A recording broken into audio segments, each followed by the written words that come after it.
story na malapit sa aking puso. Dahil kapareho ko, ang pag-uusapan natin, nanggaling din siya sa Baguio City, Philippines! Kababayan ko. At basing sa apelyado niya, I would assume na isa siyang Igorota. Kapareho ko. If I'm wrong, correct me. Pero I am assuming that she's pareho ko na Igorot. Pag-uusapan natin ngayon ay ang story ni Elvie and Angelica Sig-Od. So si Elvie ay taga Baguio, may nakapag-asawa at nag-anak sa Baguio. Noong 2001, ipinanganak niya si Angelica.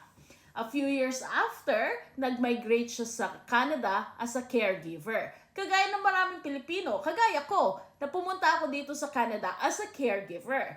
Noong early 2000s, 2001 to 2000, even 2010, ang pinakauso at pinakamadaling pagpunta ng Canada is caregiver. Even until now. After mapanganak si Angelica, lumipat siya sa Canada. Tapos kung saan naging permanent resident na siya, naging Canadian citizen siya, and in 2011, kinuha niya si Angelica papunta ng Canada. Pero naiwan doon sa Pilipinas yung asawa niya. So, lumaki dito na si Angelica. Dito na siya naging teenager, nagdalaga, at nakapag-adapt na sa buhay dito sa Canada. Pero syempre, bilang isang anak, namimiss niya na rin yung tatay niya. So, wini-wish niya na pumunta ng Canada yung tatay niya. So, in 2019, yung tatay niya, si Godfrey, pumunta rin ng Canada. So, sama-sama na ngayon sila dito sa Canada. Pero, of course, ito ay hindi happy ending. Kasi, noong 2022, 2 years ago, there was an incident in Bathurst. Lahat ng sasabihin ko is according to eyewitnesses and according to reports na nabasa ko online at napanood ko in TV. So, the story goes na itong sasakyan ni Elvie, silver Lexus, stopped in the middle of the road in Bathurst. Tapos, according to witnesses, the Lexus stopped at then tatlong tao ang lumabas sa sasakyan. Si Godfrey, si Elvie at si Angelica. Si Godfrey, nung lumabas siya, may hawak-hawak siyang kutsilyo na duguan. Tapos nakita nila yung dalawang babae, si Elvie at si Angelica, na tumatakbo palabas ng sasakyan. Duguan silang pareho. Maraming saksak sa lalamunan, tapos sa tiyan. So, lahat ng mga onlookers, mga tao sa paligid nila, they all called 911. So, based on the one phone call, it's na documented sa 911, the caller's voice said, someone just got stabbed, 2 women just got stabbed on Bathurst. We need ambulance, fire department, and police. Sabi nung isang witness na narinig daw nila na sinasabi ni Godfrey na I stabbed her because she's having an affair. I stabbed her because she's having an affair. Pero, for me, as ina-analyze ko itong statement na to, Filipino ba yung witness? Or Canadian, or white, or different lahi? Kasi, from what I know, si Godfrey, hindi siya yung fluent sa English. Or, kagaya natin mga ibang Pilipino, maraming Pilipino dito, if you're in a situation, ang unang lalabas na salita mo is Filipino, Tagalog, or Igorot, or whatever. I'm going to assume na Tagalog, just because it's more common. To have someone na Ilocano or Igorot on the scene at the same time, it's a little bit far-fetched. But, kung isang Pilipino nakikinig at ang sinabi niya mismo is, sinaksak ko siya dahil sinabi niyang she's having an affair o meron siyang she's cheating on me. Ganon. So, I don't think na si Godfrey would say it in English. Because ako, kahit na ako, ang tagal-tagal ko na sa Canada, magto 20 years na ako, in a state of panic, in a state of confusion, the first language na sasabihin ko, or pag nagsalita ako, is Filipino. Hindi ako mag-explain na, oh my God, this is puro Filipino. Ay, po, yeah, ganon. So, I am going to assume na isa sa mga witness is Filipino. Tapos, ang sinabi nga niya, na sinaksak ko siya dahil sinabi niya na inamin niya na she's cheating.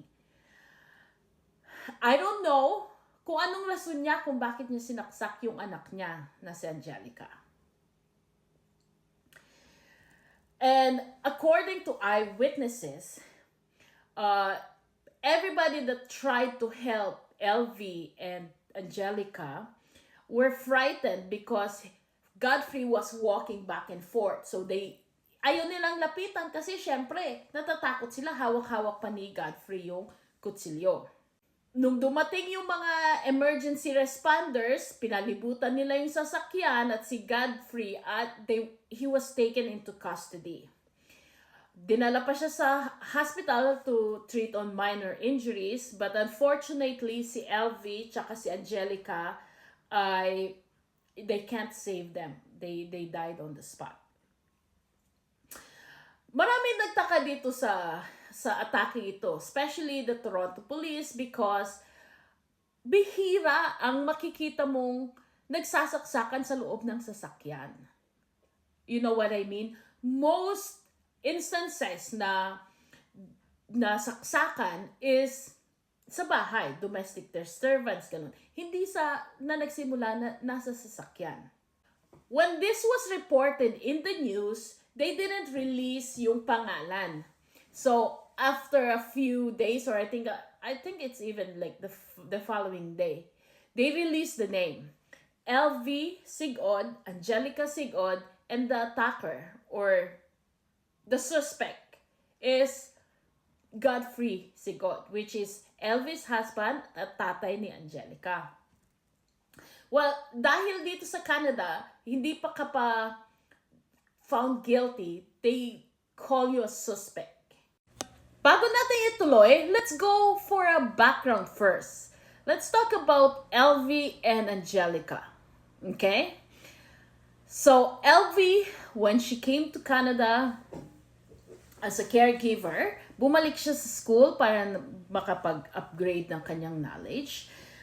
She worked hard and she became a businesswoman, contributing to her community and devoting her free time to her church. I think she belonged in the Lord of Glory International Ministry. Nagtitrain pa nga siya para maging isang pastor. Which, according sa mga nakakakilala kay Elvie, it's aligned with her gentle and kind nature. Pero para sa kanya, wala nang mas mahigit na mahalaga kundi ang anak niyang si Angelica. Let's talk about Angelica. Si Angelica ay, spoiled ng nanay niya. Siyempre, isang anak, di ba? And most mothers, I know this for a fact, kasi yung isang best friend ko, ang tagal-tagal niya dito sa Canada, tapos nung nakuha niya dito yung anak niya, inispoil din niyang maigi. Kasi syempre, matagal na hindi niya nakasama, gusto niyang, makabawi. So, Angelica was kind, she was bright, and she, according to her friends, she's always ready to help. Nag-enroll si Angelica sa Seneca College for Flight Services Program. Gusto niya maging flight stewardess or flight attendant, para makapag-travel siya sa buong mundo, sa iba't ibang places. Quote-unquote, sabi niya, it's been a dream of mine to travel to different countries. So, that's why nag-enroll siya para maging flight attendants. She even wrote on her social media, she wrote, to discover, learn, and experience different cultures.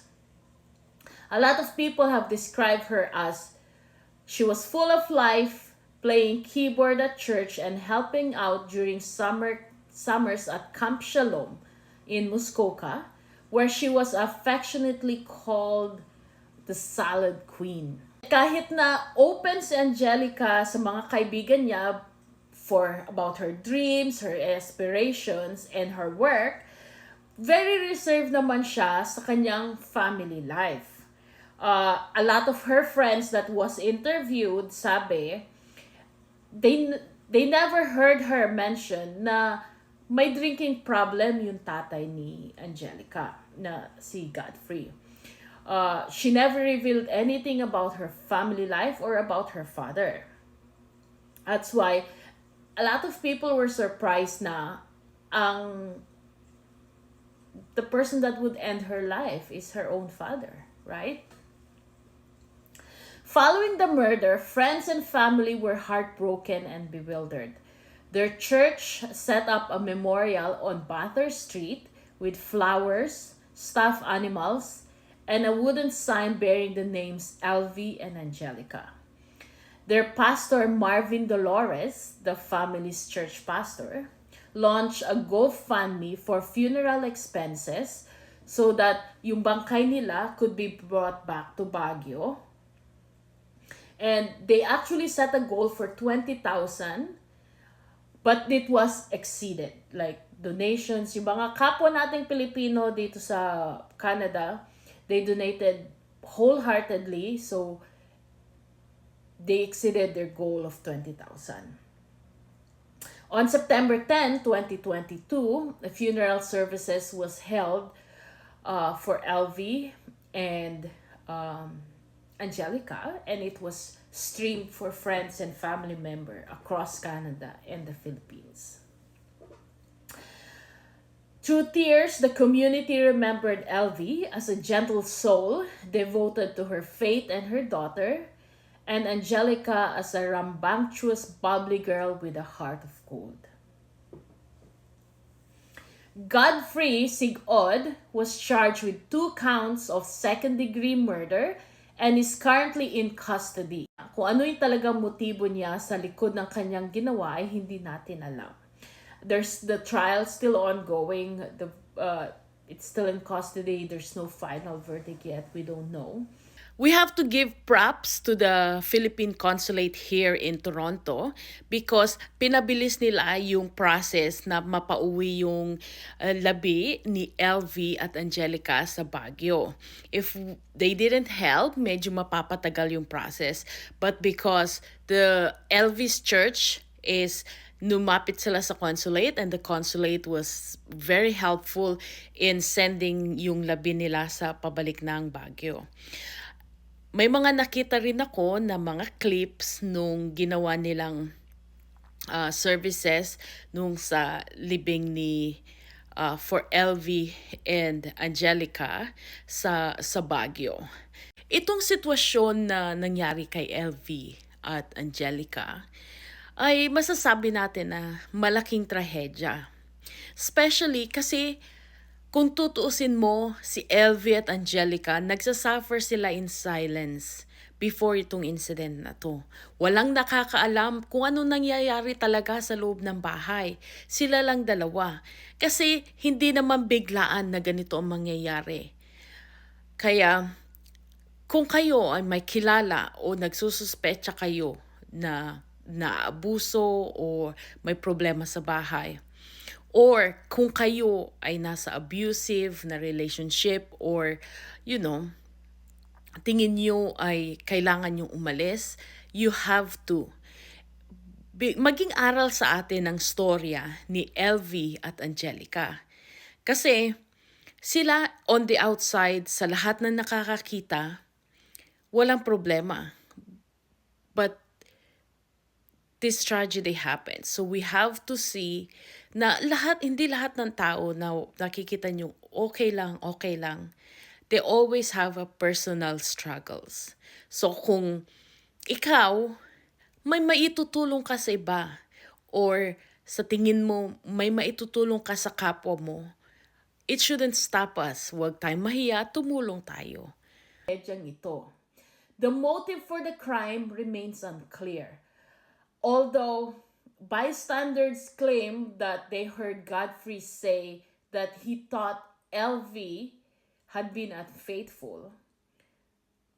But it's hard to reconcile na yun ang simple motive ni Godfrey. It's so hard to get into this mindset of accepting na yun yung rason kung bakit niya pinatay yung asawa at anak niya. Elvie and Angelica's deaths represent a painful statistic. In 2022, 184 women in Canada were killed, many by intimate partners or family members. It's so hard to think that Angelica and Elvie just became a number. In Ontario, there's 3 women na pinapatay buwan-buwan dahil sa karahasan. Elvie and Angelica's story is a reminder of the hidden struggles that many endure. No one would have predicted na mangyayari ito sa kanilang dalawa. In the outside, you could see happy and loving mother and daughter. But the outcome was different. It's a wake-up call to recognize warning signs and support those facing similar hardships. How could a father bring himself to take the lives of his wife and his only daughter? It's a sobering reminder that the pursuit of a better life, despite its hardships and hopes, is sometimes thwarted by the darkness closest to home. Mga kaibigan, let's keep Elvie and Angelica in our hearts and in our prayers, and remember that no one should ever be alone in the face of violence. Maraming salamat po for joining me in this story. I know it's always heartfelt when I do this, and I hope to see you soon. Stay safe.